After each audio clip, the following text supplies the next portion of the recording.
G's. Opposition think they gon' win, well, we gon' see. People say there ain't no I in team, but if we go there adding.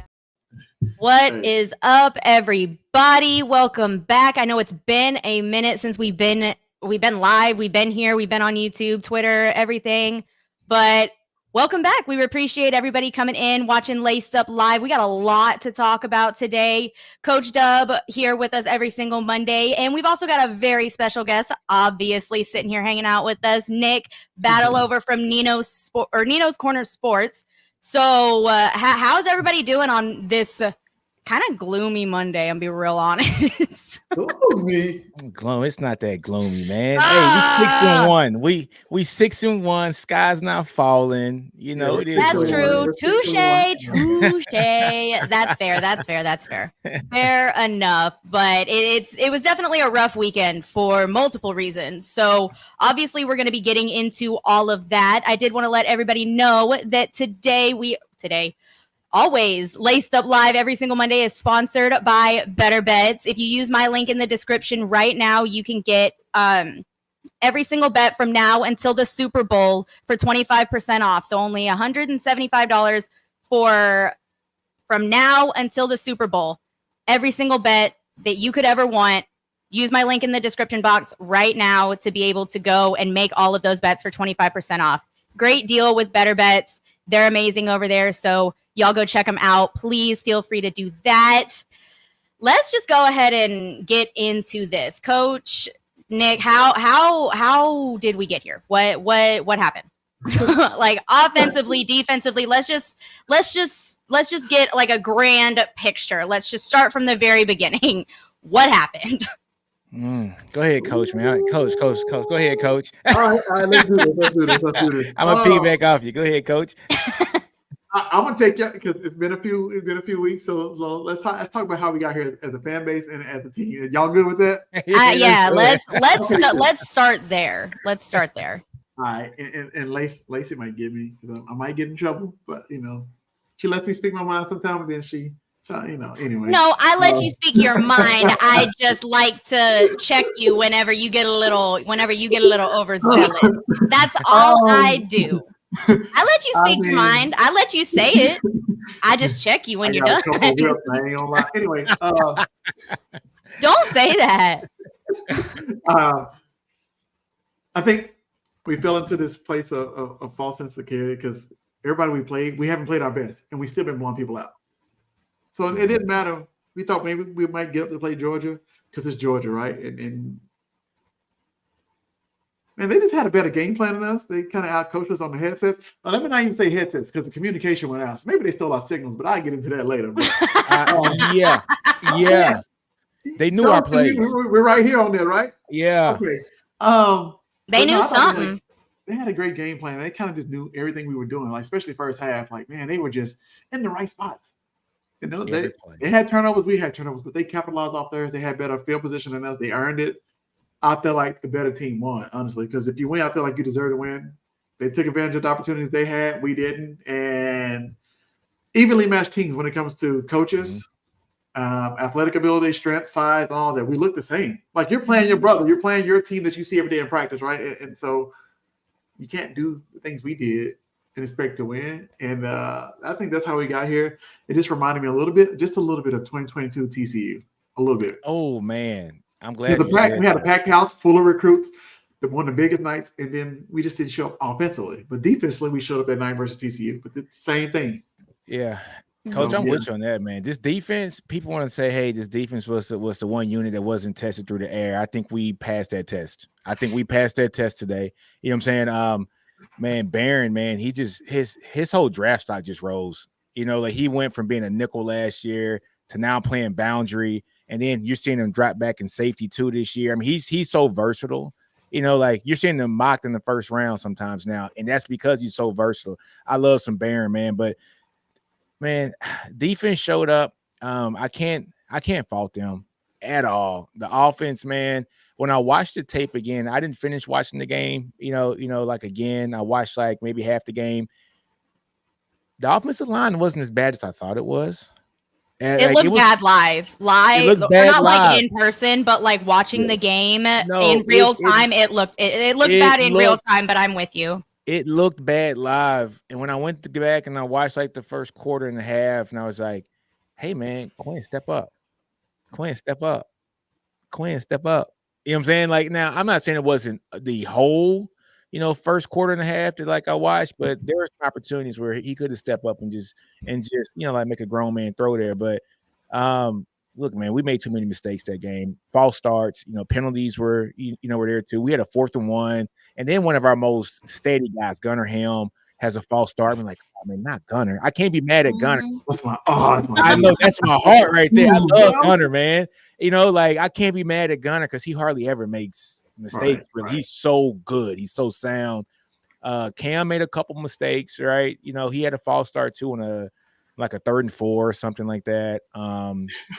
You're right. It was just like they jumped off sides and then he gave it right back. Yeah, and he gave it right back. Yes. Yeah, they jumped off sides. It was 3rd and 9. We got it down to, like 3rd and 4. I'm like, oh yeah, very manageable. And then boom, false start, and just like, not this shit again.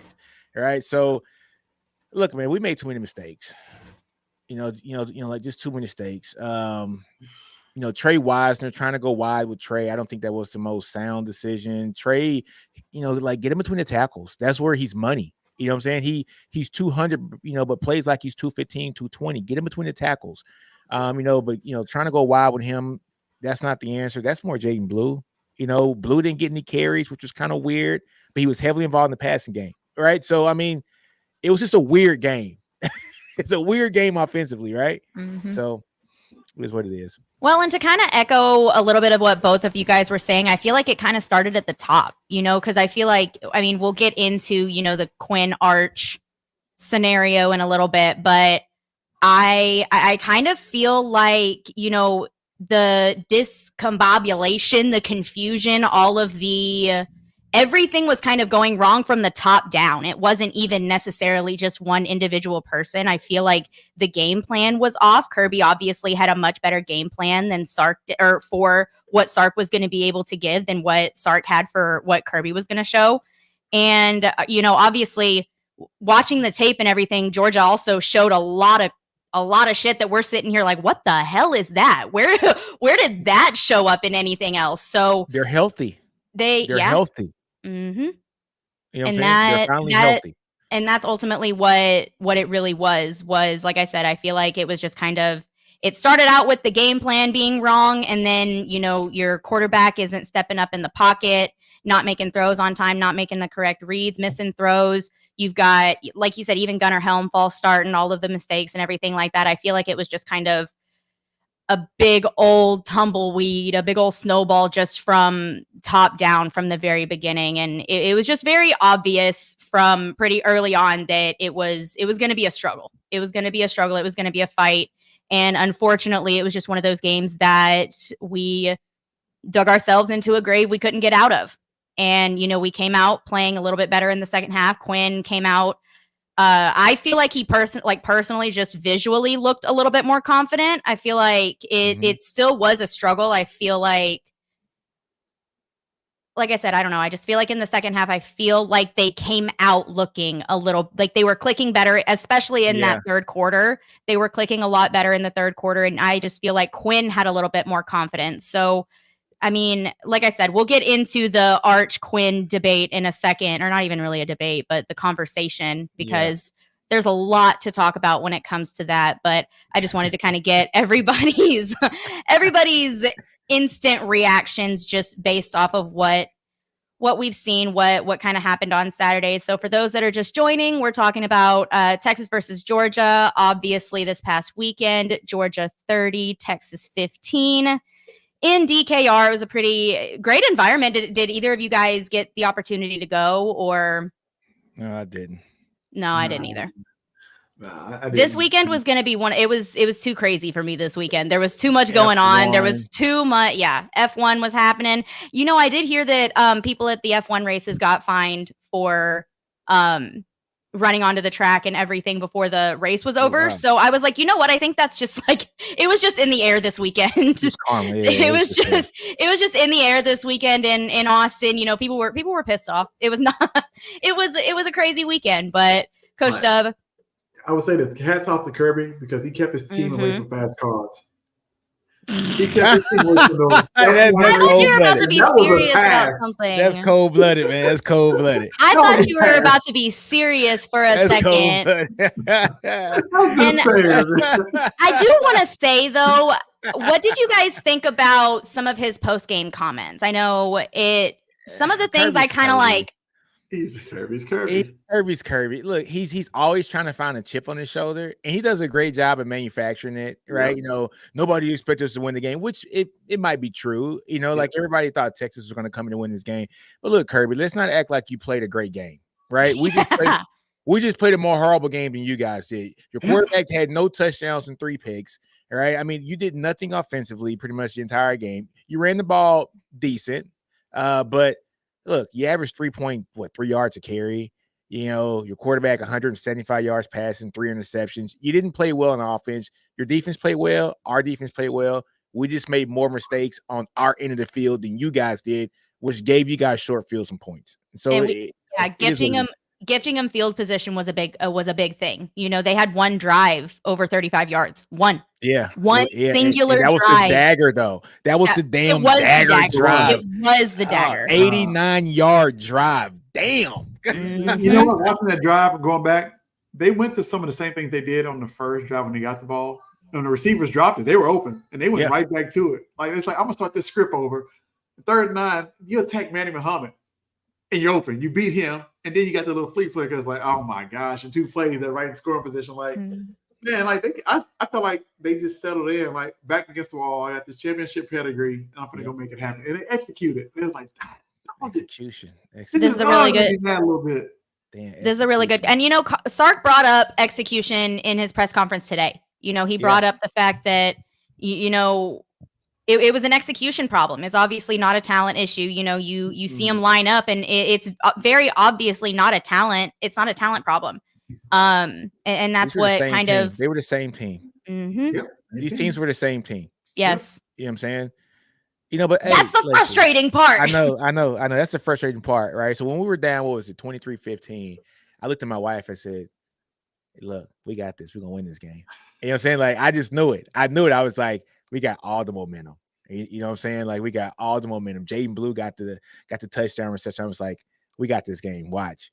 And then when they marched down 89, I mean, it was perfect. I was like, oh, they got the ball at like the 11-yard line. Oh, we got this. Oh, the defense is gonna get a stop. Yep. Yeah, man. So, you know, but talking about that second half, right? Quinn did come out on fire in the second half, and I wonder, did Quinn just get mad, right? Because this is the first time we've seen Quinn get pulled. You know what I'm saying? Like, I you know, honestly, I don't know if it's true or not, but I'm just being honest. Like, this is the first time we've seen Quinn get pulled.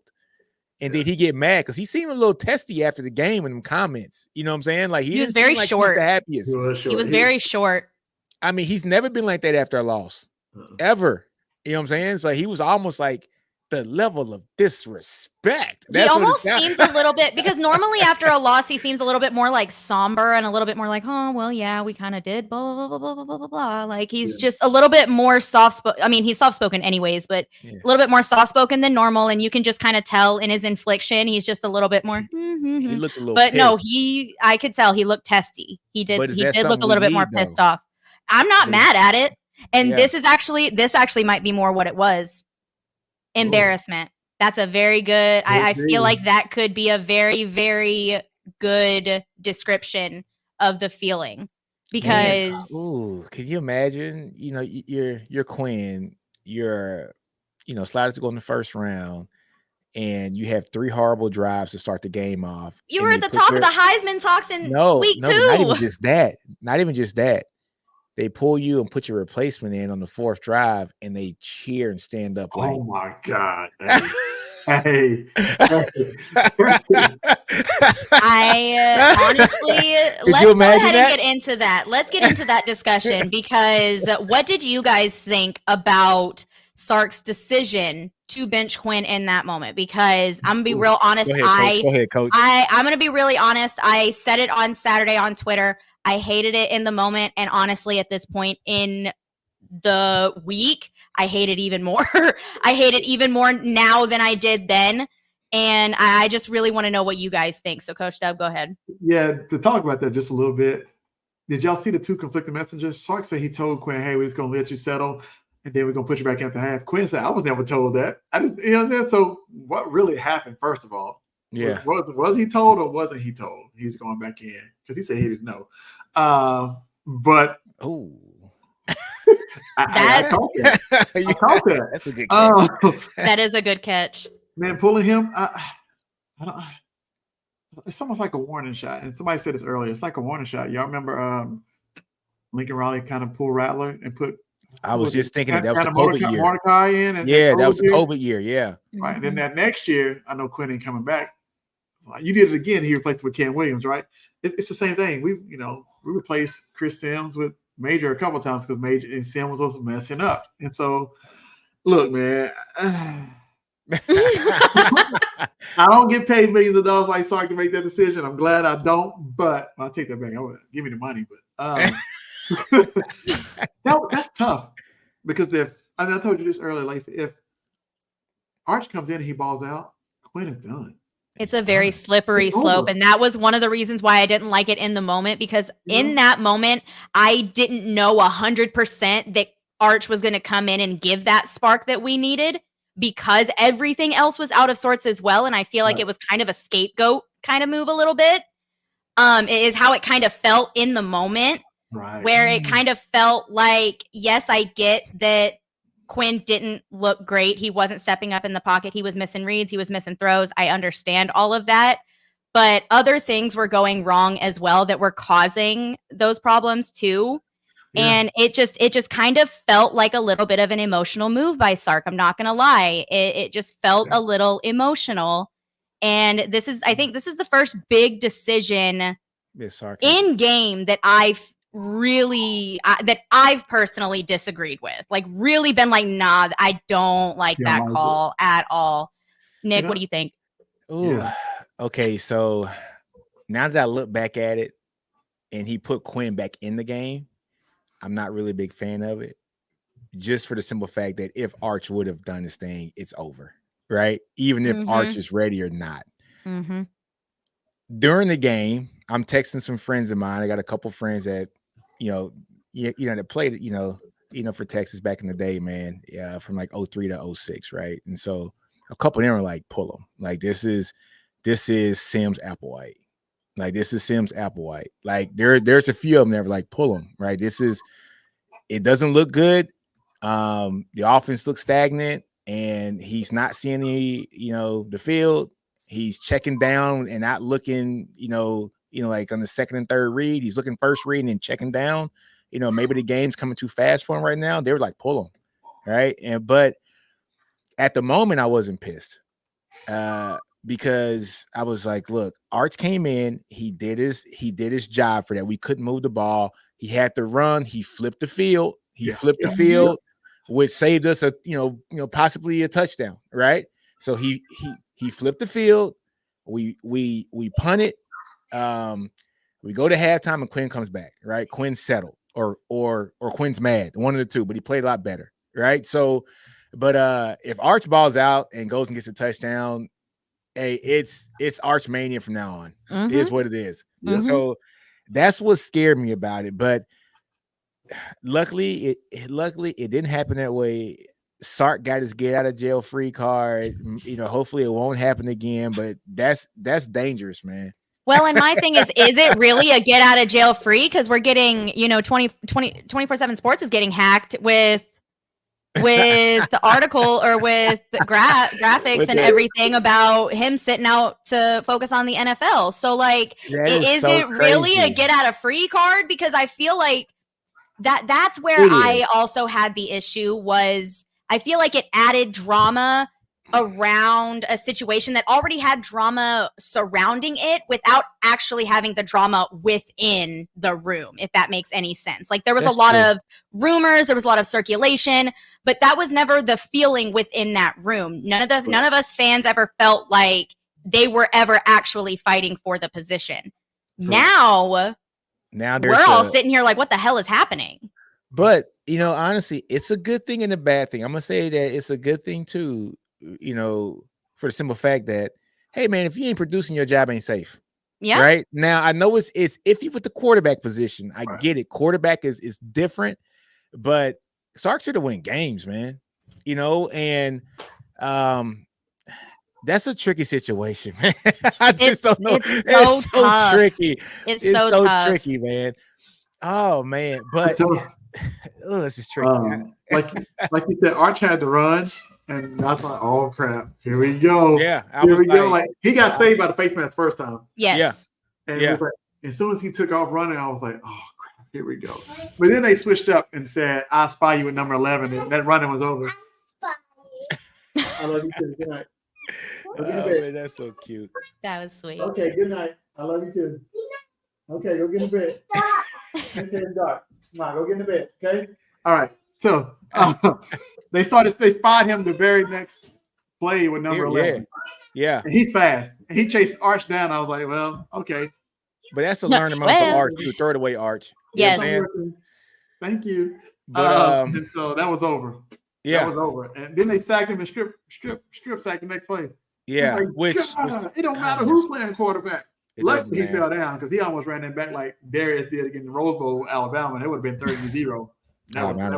Yeah, man, that'd have been bad. But also too, Lacey, Sark pulls him. We don't see what's going on in practice every day either. Mm-hmm. You know what I'm saying? So so like that's another thing, right? Like, there have been rumors, is Quinn all the way healthy? He didn't look the healthiest against OU. When he tried to make that run the first time, he looked a little gimpy, right? There's that little stuff that's going, that little chatter. How's he been in practice? I don't know. Sark's saying he's had a great practice. We don't know what he's doing, but Sark did it for a reason. Coach Dub, how's he been in practice? Coach Dub, how's he been doing in practice, Coach Dub? You're over at Inside Texas, Coach Dub. How's he been doing? Look, I'll say this. Even I guess in like fall camp, there was like behind the scenes like, hey, Arch is really, he's him. Arch is that, yeah, he's that dude. And I will say this. If it comes out that the staff is okay with you going to the draft because they feel like they got the next guy, hey, you know what I mean? Like, everybody knows the potential. Arch has a higher ceiling. But this is Quinn's team. He's played more games, all that. I get that. But, I mean. Well, and I also don't like the fact that, like, I saw a comment earlier from somebody saying that, Quinn sucks in big games. No, he doesn't. When? Like, what are we like? I understand that he did not play well on Saturday. I understand that he did not look great against Oklahoma. Let's not just lie. Like, let's be real. Like, let's be a little bit serious about this, because I understand we're emotional. I understand it hurts. It sucks. There were plenty of times that, the sacks, there were a few sacks that were on Quinn, not stepping up into the pocket to give himself a little extra time. But the disrespect that guy gets sometimes is just absolutely wild to me. It's absolutely wild to me.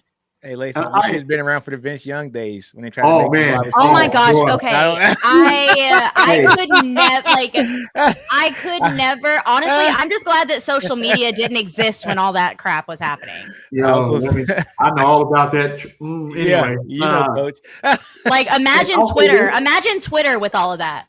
Oh, trust me, it would have been. Oh man, it would have been a bunch of people. I would have been pulling receipts on a lot of people who wanted to get rid of EY. Yeah. Oh yeah. I would have been pulling receipts left and right. Yep.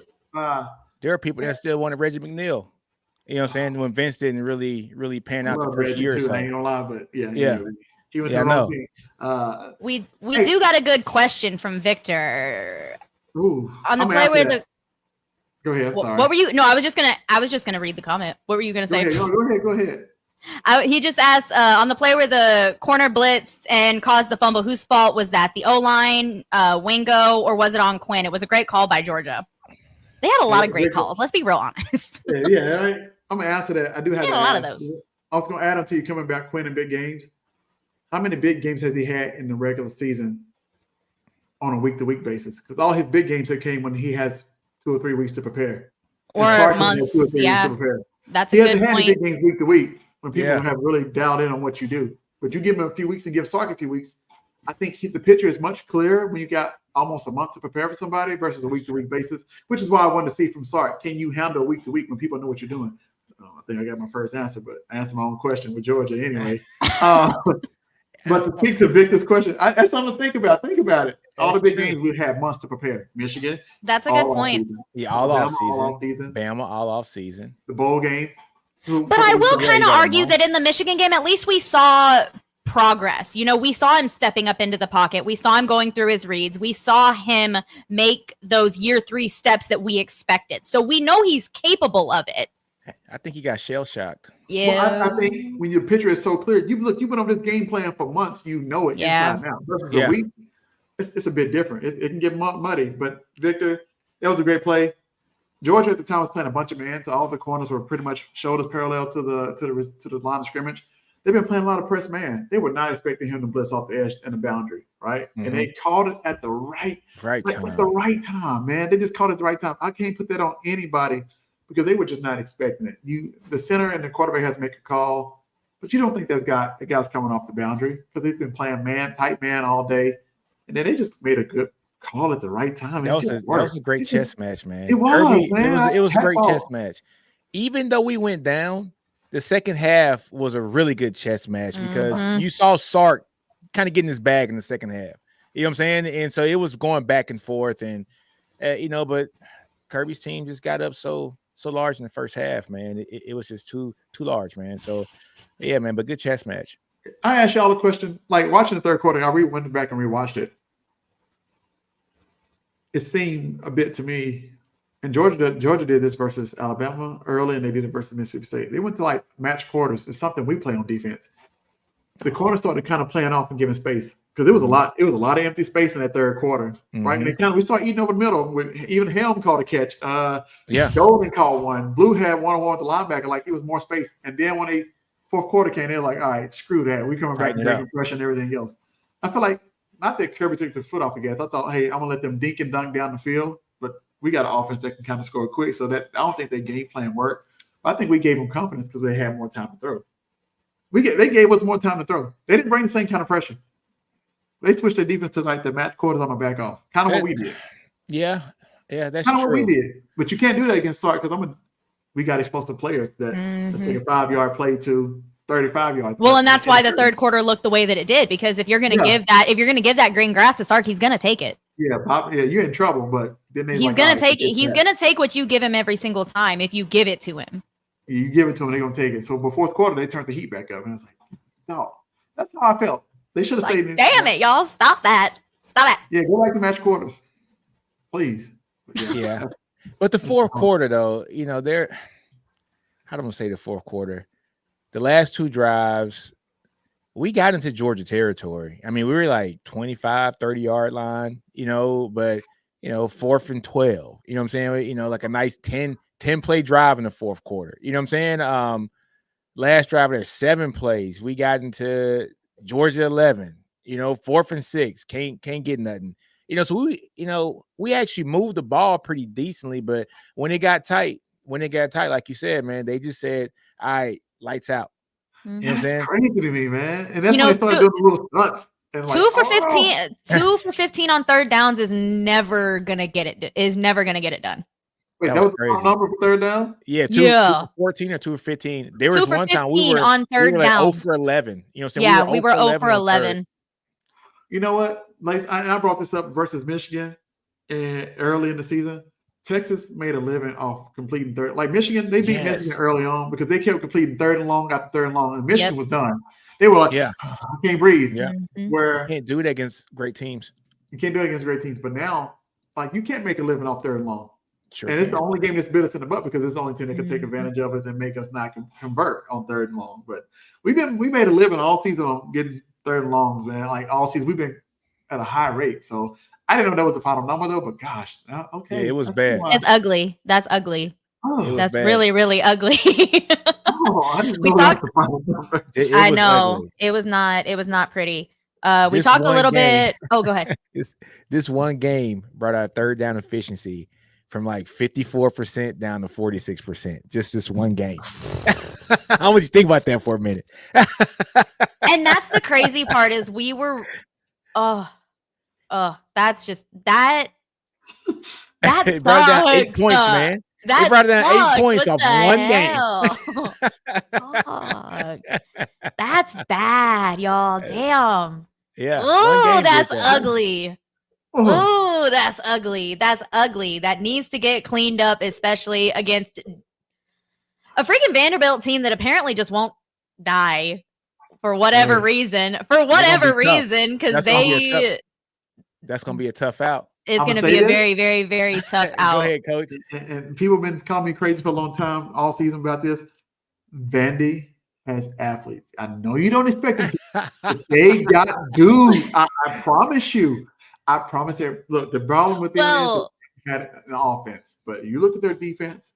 They got a safety that might go first 2 rounds. CJ Taylor's that good. I kid you not. They went and got Jerry Kill, who's really Spooky good. season. Jump scare in the comments. No, yeah, don't do that, Victor. Don't do that to us. Don't do that to us. Jump scare. Come on, man. Jump scare in the comments. I don't like that. I don't like that either. We rebuke thee. I know. We rebuke that. Absolutely not. They got some athletes, Get though. that out of here. And so most people don't know it. They got size. They got SEC size. They got SEC athletic ability. Now they got a quarterback, and they got hope and belief. I was about to say they've got grit. They are a gritty, scrappy ass team that, like I said, they just won't die. That's the type of team that Vanderbilt is this season. Is they are that gritty team that you just can't. They're the mosquitoes that just won't freaking go away. Ask Alabama. Yeah. Period. Exactly. I do want to talk about, the other positions and everything. We're going to talk O-line, skill positions, stuff like that. But if you're watching on Twitter, please go over to our YouTube. We just hit 200 subscribers. Woo! Yeah. Yay! We just hit 200 subscribers over on YouTube. So if you're watching on Twitter, please go subscribe over on YouTube. LacedUp X Podcast over on YouTube. And if you're watching on YouTube, please go follow us over on Twitter. We are all available over on Twitter. I'll have all of our handles and stuff linked in the description. They're also on the screen right now. So there's that for you guys. But the O-line. What did you guys think of the O-line play? Because, we kind of talked about it a little bit earlier. It wasn't as bad on second watch, but it still was not up to the standard that we are used to seeing from this group. So whoever wants to go first can go first, Coach Dub, Nick, whoever. I don't know. I got to watch the entire game again. I got to watch the entire game because I'm a little conflicted on this one. Okay. All right. I don't want to say this. Banks graded out a lot higher than I thought he was going to grade out. Oh, yeah. But look, I didn't go back and rewatch the entire game again. I need to watch it tonight. I'm about a quarter of the way through. Okay. And so look, I got to go back and rewatch the whole thing and just see where some of those plays on Banks or some of them on Quinn not doing his thing. Cam Williams, please come back another year at Texas. We still want to have you at right tackle next year. I understand you can go make a lot of money, but hey, just come back and get some season, get some cooking, man, and come back and be a top 5 pick, man. And plus, look, guys, I'm being selfish because I want him here at right tackle. Yes. I still want him here. That would be a good staple piece. Yeah, man. Look, man, I'm being selfish. Hey, Coach, my thing here is, what's the deal at right guard where I'm seeing Campbell start, but I'm seeing Hudson, come in? Like that thing, it kind of triggers me because where's the continuity, right? Because you got to talk, calls are being made in the line. Like, where's the continuity there at that right guard position? Because I'm seeing Hudson come in about 25% of the game. You feel me? Yep. And so, I got to watch it again. I wasn't super impressed when I first watched the game live. Watching the first quarter and a half, it wasn't as bad as I thought. It still wasn't great, but it wasn't as bad as I thought. I just thought it was a physical defensive line that has a guy who is potentially a top 5 or top 10 pick in the draft, and he did his thing, right? You know what I'm saying? So, go ahead, Coach. I'll say this. For the first time, number 13 from Georgia has been healthy. This is the first. He's been playing just a little bit, but this is the first time he's been fully healthy. What a game to be healthy for finally. Yeah, right. Yeah. What a freaking coming out party. Yeah, those guys in the trenches, the interior defense line, they manhandled dudes. Like they were all like they were not moving them. That's why we couldn't run the ball. It made it super hard for Quinn to even get past them. They're just teeing off. I was going to talk about the rotating of Hudson and Campbell, but man, I saw a defense tackle take Campbell. Was like, and I was like, whoa, which is weird because his center of gravity is so good because he's so wide, but he's so, what is he, 6'2"? You know what I'm saying? So his center of gravity is great. And he was like, I saw him get manhandled a couple times. I was like, holy moly. You know what I'm saying? I thought we saw a lot more of this versus Michigan, but them not being able to score and not get off the field on third down. Like, you're ineffective when fatigue makes cowards of us all.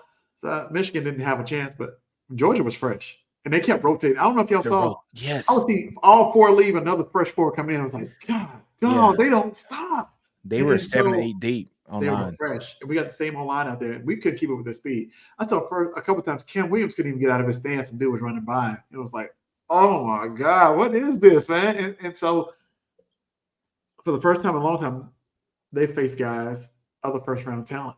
And honestly, I just think that's what it is. Like, Georgia has first-round guys. And that's what it looks like. Mm-hmm. That's just what it looks like. We've been dominating everybody. We've dominated everybody. We're just not used to seeing it this year, at least anyway. And so it's the first time somebody presented looks and different looks.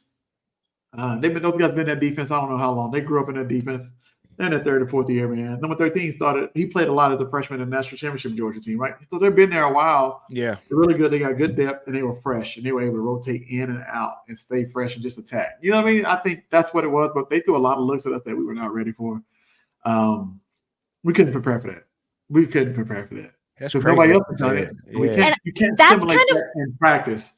That's kind of what I was talking about at the beginning of the show. Whenever I feel like it was just kind of top to bottom, we all kind of looked like a deer in headlights. It wasn't just Quinn, it wasn't just Arch, it wasn't just the O-line. Sark sometimes looked like a deer in headlights, like he had no clue. He was like, "What the hell is going on in front of me right now?"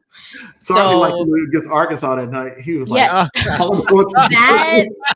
my favorite quote from Sark from that night is there was a video that was going around on Twitter or something, and it's just him on the sideline, and if they like zoomed in on him, and he goes, "Damn, we're fucking bad." Yeah, right there on the sideline versus Arkansas, and I was like, that was funny. Yeah, he wasn't wrong. He was not wrong. That was the Thompson, 4th quarter game, right? When he came in. That was ugly. That was an ugly game. But honestly, I don't think we haven't seen. Sark is usually good at scheming everybody open against nobody who we play. Mm-hmm. For the first time, it was tight windows. Those DBs were next to our speedy receivers, like step for step. So Quinn was like, "Do I throw this or do I not?" Like, that's NFL window you just saw, bro. You gotta let it go and just trust your playmakers. But they're not used to seeing that, and I think it's when you don't see that week to week, it's hard, right? But you gotta adjust and say, "Hey, trust your throw, trust your arm, trust everything you've been taught, and trust your athletes, trust your receivers, man. You're not gonna get this wide open space every single time, not against a good defense like that. So you gotta trust it and let it rip. Sometimes you can't wait for people to get 5 yards open before you throw it, So yeah, I think that's a lot to do with it too. Yeah, honestly too, I think this is a great learning experience here for the team too, because look, I want to see them play them again later on in the season. I think it's a completely different game. Just like Coach said, he goes, yeah, it's the first time that they lined up against first rounders. Yes, like no kidding, across the board, first rounders, whole line, right? Like Cam Williams is mocked in a couple first rounds, but he's mocked off potential, right? Yeah, yes. These guys 13 and 11 are first rounders off of experience and play on the field, right? And so it kind of gives these guys a measuring stick on what I got to get better at if I want to be that guy on the opposite side of the ball. So I think if Texas is able to see these guys late in the season, SEC championship game, playoffs, like what have you, I don't know who wins the game. I hope Texas wins the game, but I think the game is a whole lot more competitive because they got that one game in. They're like, okay, I got you now. You know what I'm saying? Like, I know it. You know what I mean? So I think that was a big part of it too. Our guy, Cam, was, is mocked because of, he's great. He has the size and speed, but these guys have been playing for 3-4 years and they're damn good. You know what I'm saying? They are. Yeah. And at this point in the season, we're halfway through the season. At this point, it's just learning, how do we respond? How do you respond when you get punched in the mouth? The offense has a lot of self-reflection to do. They all need to take a good look in the mirror and say, what do we want? What do we want to accomplish next week? What do we need to do to make sure that this doesn't happen again? Because obviously, playing Vanderbilt, it's not the Georgia D-line, obviously. But like we were just saying, this is a very, very scrappy Vanderbilt team, and they're not going to let us just get away with one. That's just not going to happen. But I trust our defense. I do too. This game against, I trust our defense. Our defense played good, man. People can say they want to our defense, man, but these first 5 drives, Georgia had to go 13 yards. Second drive, 13 yards. Third drive, 24 yards. Fourth drive, 25 yards. Fifth drive, they had to go 4 yards. I mean, that's the total amount of yards they got for scoring. You know what I'm saying? So it's not like they were up 21-0 with less than 100 yards of total offense or some stupid crap. Oh, you had it like that too at the beginning of the game, but they couldn't score. That is true. That is true. But they had you you should have been up 14-0. Yeah, but they but they got a horrible offensive line and they had a true freshman. See what I'm saying? Like, hey, that's true. You got a good team who can take advantage. Yeah. That's the only thing. We play somebody else. We're still in good shape. They probably don't score just like OU. Well, they got 3 points, but you know what I'm saying. It hurt us this game. Like everything that normally doesn't hurt us this game. It did. That's true. That's true. Well, and I don't think one of the things that I liked was Michael Taff. I like that Corey Moses over there doing Mookie Mondays. He said something today that I really liked. That it's one thing to see your mistakes when you're winning. It's a completely different thing to actually weigh your mistakes whenever you're losing. Whenever you lost the game, you can look back and be like, you know what, that mistake is what snowballed everything, or this is what I need to do to make this play a little bit different. And he was talking about, it's so much, you're a lot happier after a win, obviously. It's so much easier to kind of blow past and be like, it's not that bad. Like, yeah, we missed that play, but we'll get them next time. It is what it is, like, yada, yada, yada. But, whenever you actually got the L next to it, you're sitting here and you're having to have a come to Jesus meeting. You're having to sit here and be like, wait a second. Where did this go wrong? So I really liked hearing that from Mookie. And I also liked hearing that, I don't remember what source said it earlier, but it was on Twitter and they said something along the lines of, Sark said that they were already talking about the loss, like the players and everything were already sitting there talking about the loss before he even got into the locker room. Like they were already sitting there talking to each other. They were already sitting there trying to, go over things and figure things out. So I feel very, very differently about the way that this team will respond versus how we would have in a Charlie Strong or a Tom Herman era, for sure. Well, I got to see it against Vanderbilt first. I want to see how I want to see how they're going to respond. Yeah, because this is like a lot of words. I need to see this thing. I got to see it. Hey, because they got embarrassed on that. It was embarrassing. Yeah, it was. So at home, you let that happen at home. Number 1 team in the country. Yeah, you let that happen at home. So what are you gonna do? Hey, I want to see some. I want to see some blood and guts. I want to see pissed off against Vanderbilt. Pissed off. The thing we remind them why they are fucking Vanderbilt. Remind them. Love Diego Pavia though. Vanderbilt is very good. People don't realize this. They talk a lot of shit and get people out of their game. Yeah. Like I don't know if you've seen Vanderbilt players. Yeah, I mean, they probably use like big vocabulary words when they're doing it, but Skip Bayless word, you know what I'm saying? Oh my gosh. They're talking trash though. They get people out of their game mentally.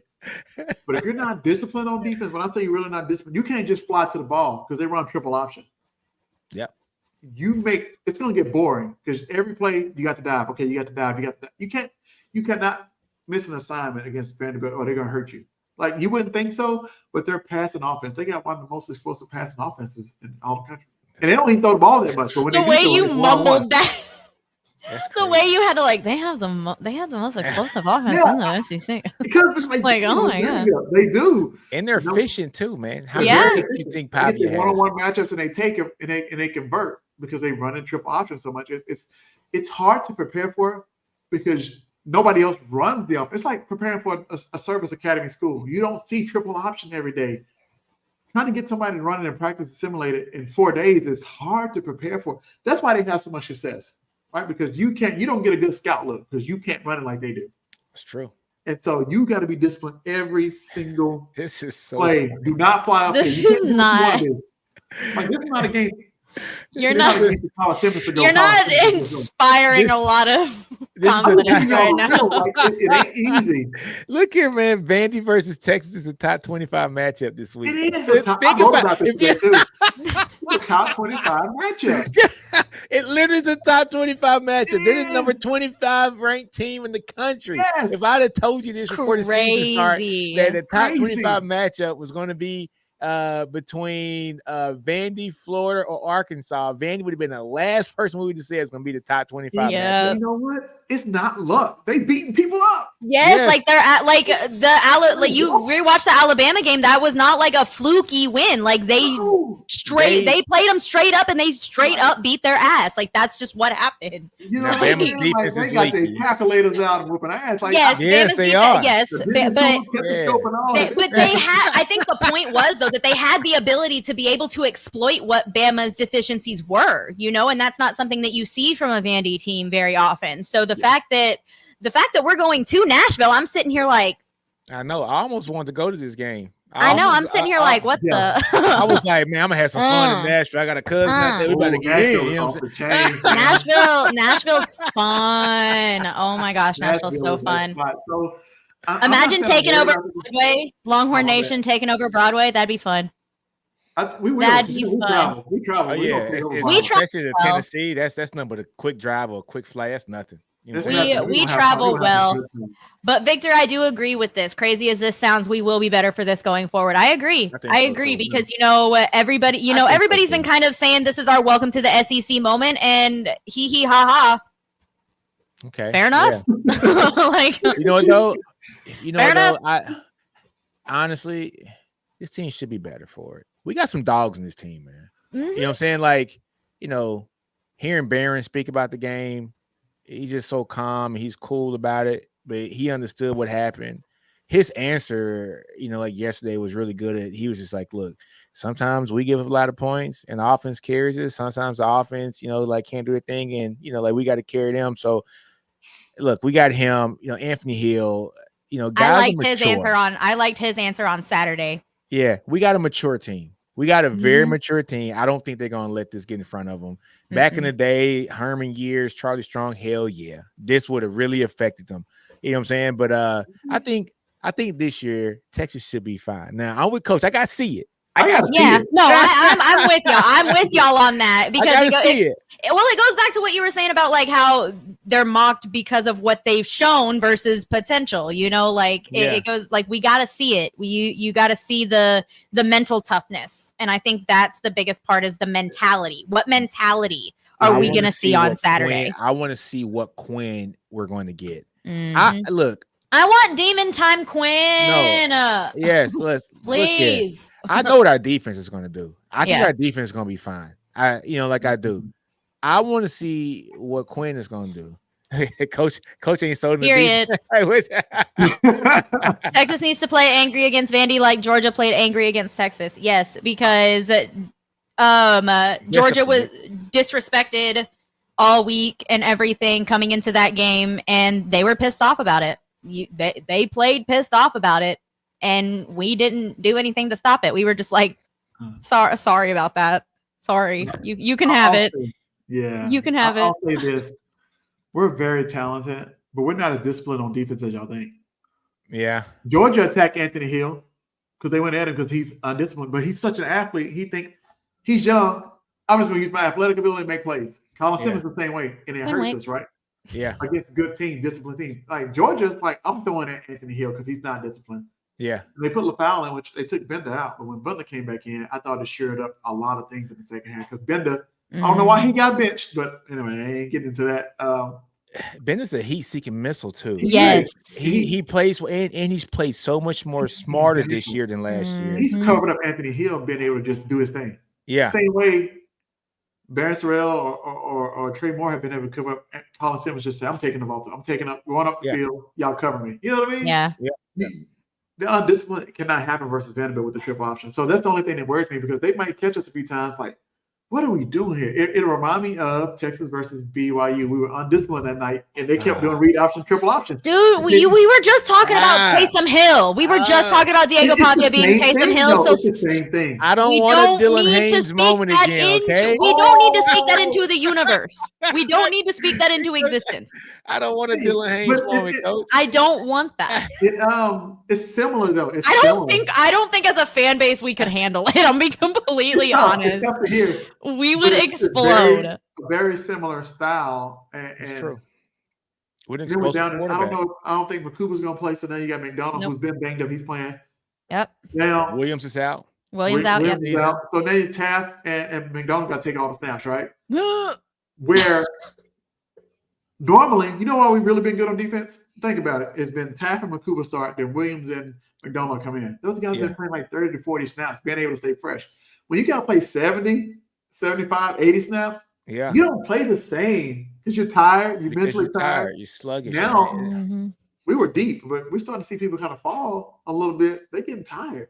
And then this is where you get into that situation where Texas was prior to Sarkis, where we had to count on freshmen to come and be the guy to save the team, right? So now you might be looking at like a Phil Sami to come in or Jordan Johnson-Rebel to come in and spell. I like him, by the way. Yeah. He's nice, but but when you got to, count on a freshman to come in and give you quality minutes that hasn't played a lot this year, that's the thing, especially this deep in the season at game 8, so, this is like the championship games right here. These are the last 4 or 5 games, so it's going to be interesting, man. It's going to be interesting.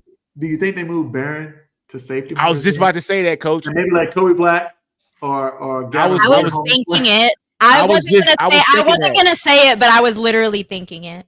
If Barron plays safety, dude, his draft stock's going to go. It's through the roof. Aaron Williams 2.0, by the way. But yeah. Look, have him. Taft. Gavin Holmes, Manny. I know. Kobe Black. Okay, there we go. No, man, Gavin got speed though. That's the thing. But I mean, look, it could work. It could work. All you do is just be multiple. You need a good boundary cornerback that's going to be able to tackle, especially on that option. He's a bigger body. You got to tackle. You got to tackle and wrap up. You got to occupy space. And don't get beat on those trick plays because they're going to act like they're running the option. And then next, Pavia's going to pop it for like a 30-yard pass. Like, don't get beat in the trick play. You know what I'm saying? Yeah. Oh, man, this game scares me now. I know. Like, I'm just sitting here imagining it now. And I'm just like, I'm sorry. This is going to cause us more anxiety than it's worth. And Tim Beck is dialing it up. You know what's crazy? When I heard Tim Beck was the OC, like against Bama, they're like offensive coordinator Tim Beck. I looked at my wife. I said, "Tim Beck?" Like you said, "Huh?" Tim Beck.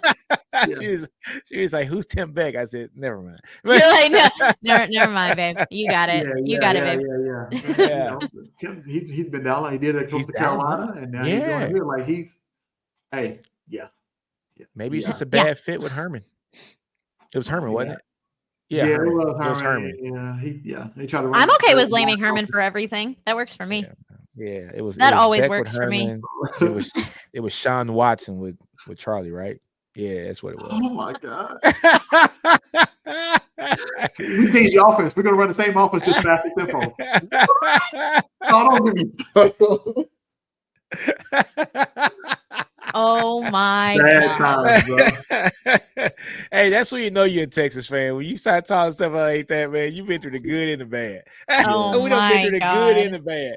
Oh man. We've been through it as Texas fans. We've definitely been through it. And Vandy is the only, I think they are now the only team that we have a losing record against. So I think they're the only SEC school that we technically have a all-time losing record to. But I mean, we've played a handful of times, and I think the last time we played was in like the 20s. So this back half ain't no joke though. I mean, no, Vandy's a good team. Florida has been playing better. Arkansas, and they got Arkansas ain't no punk at Arkansas. And we're going to Fayetteville, so that's gonna be so much fun. At home. You know what I'm saying? I know. I know. Hey, you want to talk about defensive lines and what they do to offensive line? Yes, that's what they are scoring points now. That ain't a recipe with a defense like they got. That man, kind of why I'm doing this thing right now. That's kind of scary. That's scary. And they're in the same position. I need Quinn to come back pissed off the way that Connor did. No, he has to. No. Look, Quinn came out pissed in that third quarter. Quinn didn't even have his press conference today, did he? Like, I don't think he showed up for And that was so crazy. He didn't show up. Then that article from 247 comes out. I'm like, like literally like an hour later. I'm telling you. Maybe we get pissed off Quinn. Maybe we get a Quinn that, hey man, I'm just going all out right is now. Not so timid and soft spoken. Maybe you get the guy that the gunslinging guy that we've all kind of wanted to see, that grit, that anger, I don't know, man. But we can get all that, but that's not gonna fix footwork and everything. So hey, we're year 3. It's 4th year in college, right? Yeah. Well, I don't know why we still talking about some of the same things with this shit. And you're supposed to be an NFL first round type talent. We talking about the same things, bro. Yeah, I know. I think he is who he is at this point. Yeah. Well, it's gonna be interesting, man. I don't know. I just want to see. I want to see Michigan Quinn. I want to see a confident Quinn come out, go through his reads, step up into the pocket, make your throws. Like we've seen him be efficient in this offense this season. Like he had a bad game. He's had a bad past couple of weeks. Yes. But he's had some good games this season too. So you need a few weeks to prepare for him to have a good game. I ain't seen him have one week on week-to-week basis yet throughout his whole time being here. But look here though, also. Not yet. Yeah, but honestly, let's just keep it real. He should have had a pick 6 in the game too. Buddy dropped it. And he threw another one in the triple coverage that should have been a pick 2. I mean, that should have been a safety. I don't know. It was a safety. You holding the shirt like it was a safety. It was a safety. So, who was holding it? Was that Campbell? I was either Campbell or the center. They both were like holding on for their life. Like, get back here. It was Jake Mayer, I think. Get back here. Yeah. So I don't know, but I ain't trying to scare anybody. But Vandy got a cheat code. I don't know if anybody know who Jerry Kill is. He's a dang good coach. Him and Gary Patterson are the best friends. They the one help really design the defense that they had at TCU. Like Jerry Kill's that dude, and Vandy running his stuff because he's over there. He's one that brought all the players to Vandy. If you look at their roster, they got about like 20-something transfers, but they got dudes from everywhere who balling. So they brought in some dudes. That's where Pavia came from. They all played for Jerry Kill, New Mexico State, who beat Auburn bad last year. Yeah, they beat him bad last year. Well, and that was something that Clark Lee said, was that he said that he realized that whenever he got there, he was like, we can't recruit the same way that everybody else can. We're not an Alabama or a Texas or an Oregon or anything like that. We aren't going to be able to get those big name guys out of high school like everybody else and have the top 4 or 5 10 classes, we're not going to be able to do that. So we're going to have to get guys that are looking for an opportunity, because why not? We play in the SEC, and I respected that. I respected that a hell of a lot. And they got to fit the academic standards too. I mean, they got a lot up there in Vandy, man. Yeah. But this is the crazy part. I told my wife, I said, this is how NIL, I think, has leveled the playing field. All right, so she's like, how? I said, well, look at Pavia is a guy who he's never going to Vandy prior to NIL because Vandy's not going to pay back in the day. You know what I'm saying? Like he's not going to do it. That kid goes to Auburn 5 or 6 years ago, and then he eats up Alabama while he's playing at Auburn, right? Like, you know what I'm saying? He is the perfect quarterback in the Hugh Freeze system, but I don't want to talk about that. But he got Peyton Thorne over there throwing Kip sixes, right? You got Kip sixes. I like that. That was good. That's good. Kip sixes. But freaking yikes. Yeah, but it is even out the playing field to where a guy like that can go to Vandy right now, get some, NIL money, a couple $100,000 maybe. I don't know. You know what I'm saying? But also his sister and brother, like, aren't they in Nashville? Aren't they artists or something like that? So he can go really enjoy play football, watch his siblings do their thing in Nashville, like music wise, make a little money on the side. That's what NIL's done. So now you're seeing Vandy beat Bama. Yeah. You're seeing you got Georgia being very competitive against Kentucky. You know what I'm saying? You're seeing talent is sparsed out everywhere, and there is nobody just running away with it like it was before, which is good for college football. I love it. I love it for college football. Yeah, so I love it. Yeah, I definitely love it for college football. I do agree with Sark. This was something that he said pregame that college football is in a very good place right now. I know there's a lot going on there, NCAA with, realignment, there's, playoff expansion. There's so much going on, but we're at the height of the sport. Everybody is talking about college football. College football is the talk of the town right now. And it's such an amazing thing to see programs like Vandy be able to go. Like, that is what college football is all about. Watching them tear down their goalposts and carry it all the way and march it all the way down like 2 to 3 miles. They marched that shit like 2 miles down to the freaking river. And dumped it in the that is what college football is all about. And as much as Saturday sucked, it was a good game. And it was a good game. It wasn't always back and forth, but we showed enough fight in the third quarter and in the second half to be able to at least make it a little bit more respectable and make it a little bit more of a game. So I can at least appreciate that. And I just really want to see a pissed off team this Saturday. I want to see a team that is ready to go. It's not going to be easy. It's not going to be something that this ain't your mama's Vandy team.